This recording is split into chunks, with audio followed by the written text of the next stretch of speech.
Well, the orange criminal psychopath is losing his shit on Truth Social this morning. Let's take a look at what set him off, and then I'm going to read just a couple of his moronic posts to you.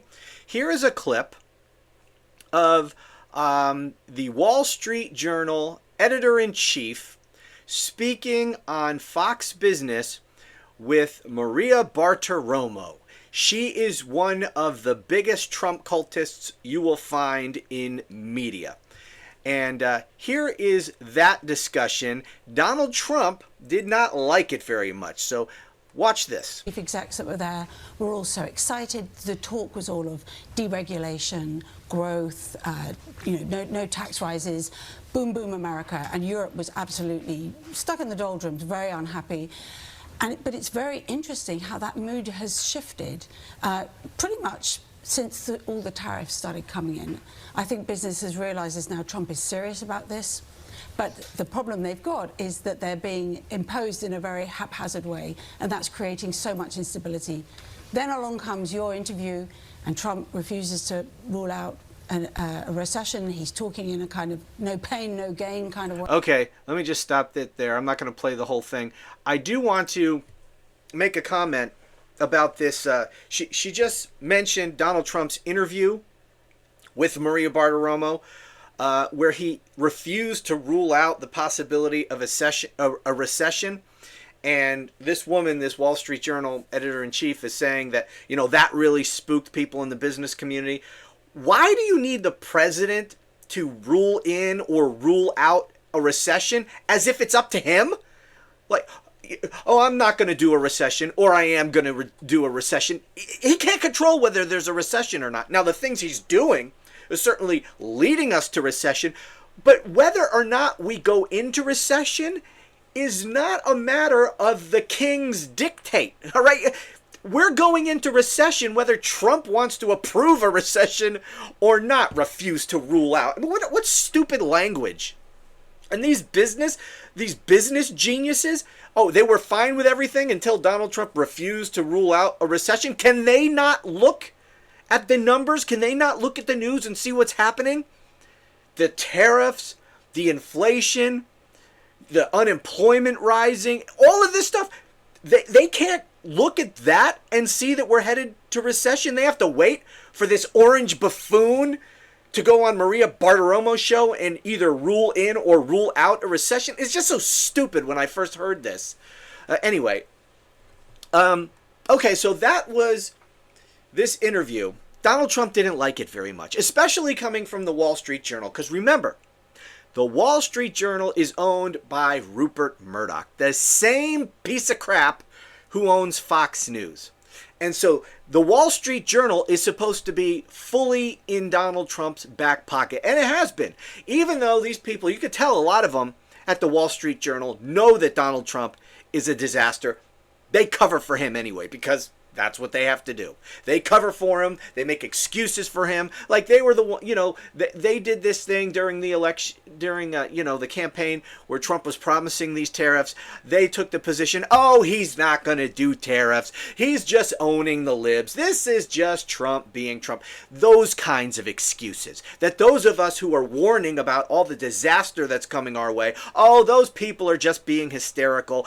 Donald Trump was president for 4 years and we, he didn't destroy the country. Those kinds of apologists. Anyway, so that was the interview that he did not like. And so he gets on to Truth Social and he starts going off. I'm just going to read you a couple of these. Take a look at this one.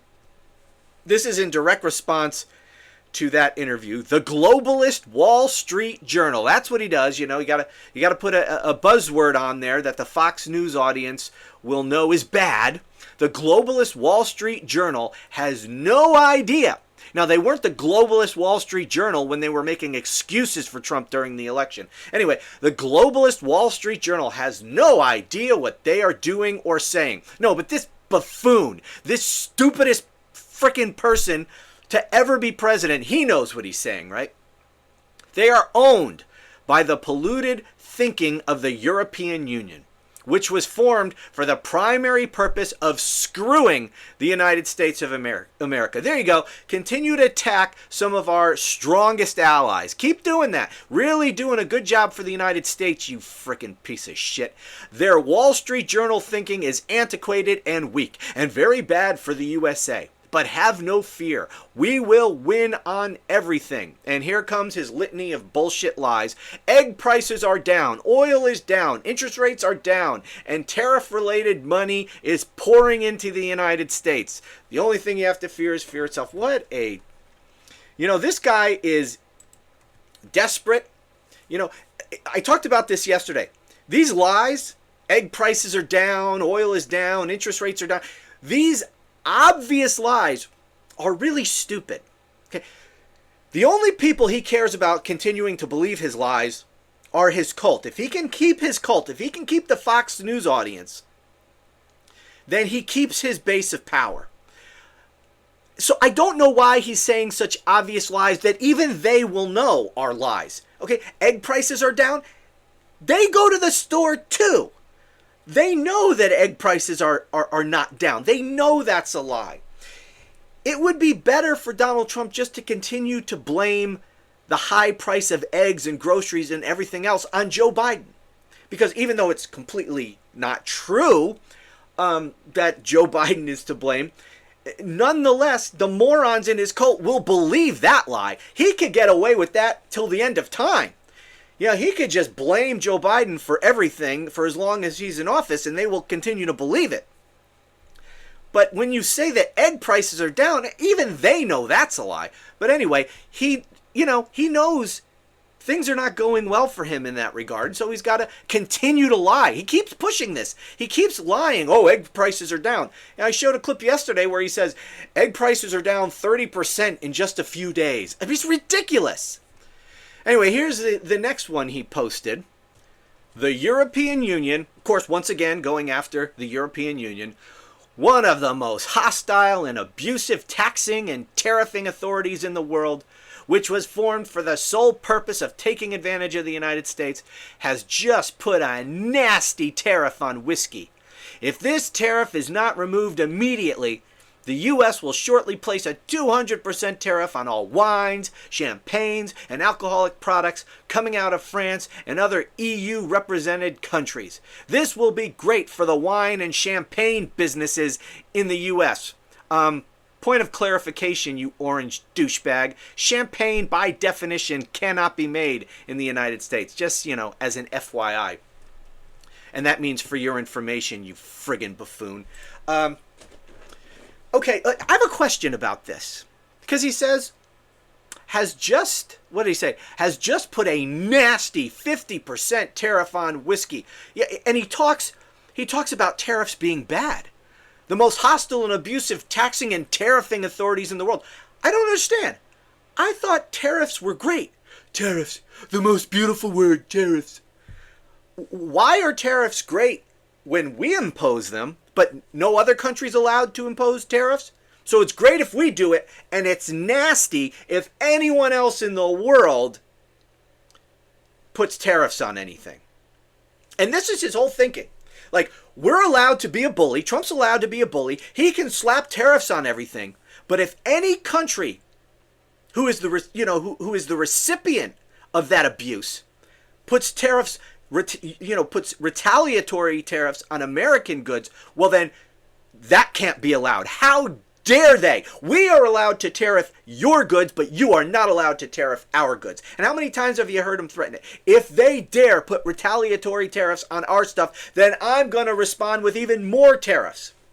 What a piece of garbage. This man is absolutely destroying our alliances. He is doing two main things simultaneously. He is destroying our country from within, our economy, ripping apart the cultural fabric of this country. I mean, he is destroying the United States in every way possible. That's the one on the one hand. On the other hand, he is destroying simultaneously our alliances. He's not going after any of our enemies in any of his attacks, any of his tariffs. These are all against our allies. Why in the freaking world would you do that? because that's what Putin wants him to do. This is all being directed by Putin. Putin wants to destroy the United States. He wants to destroy our alliances around the world, weaken us, weaken our alliances, weaken NATO. All of this benefits Putin. Now, I know some of this also destroying our economy also benefits the oligarch class who bought and paid for Donald Trump's presidency. It also helps them. You know, when you crash the economy, you devalue assets, these oligarchs can come in and snatch up all these assets in America for pennies on the dollar. So it also helps them, also helps the oligarchs in this country. But all of it helps Putin. All of this, everything he's doing helps Putin. I'm convinced that's why he's doing all of this. There is no reason to be picking fights with all of our allies. He's not just picking one ally or a couple. He is picking fights, destroying relationships with all of our allies around the world. Every damn one. That benefits one man, Vladimir Putin. Guys, talk about this more, but I want to keep mentioning it. We have two choices. We either remove this man from office, or we allow him to completely destroy our country. Those are the two options. And I can hear people going right now, oh, that'll never happen. We'll never be able to remove him. Okay, fine. Then that's the choice. Right? Those are the two. There's only two options. Those are the options. We either remove this man from office, or he stays there and completely destroys this country. Look at the damage he's done in just a month and a half. You give this man 4 years, there's going to be nothing left to save. And unfortunately, you know, we got midterm elections next year. I don't think there'll be anything left to save by the midterm elections. I mean, if it continues at this speed, anyways, I don't want to get off on that too much. That's for another video. Those are our choices, though, okay? The rate at which he is destroying this country, those are our choices. Anyway, all right. Got to go check the blood pressure. Thanks for watching. Talk to you again soon.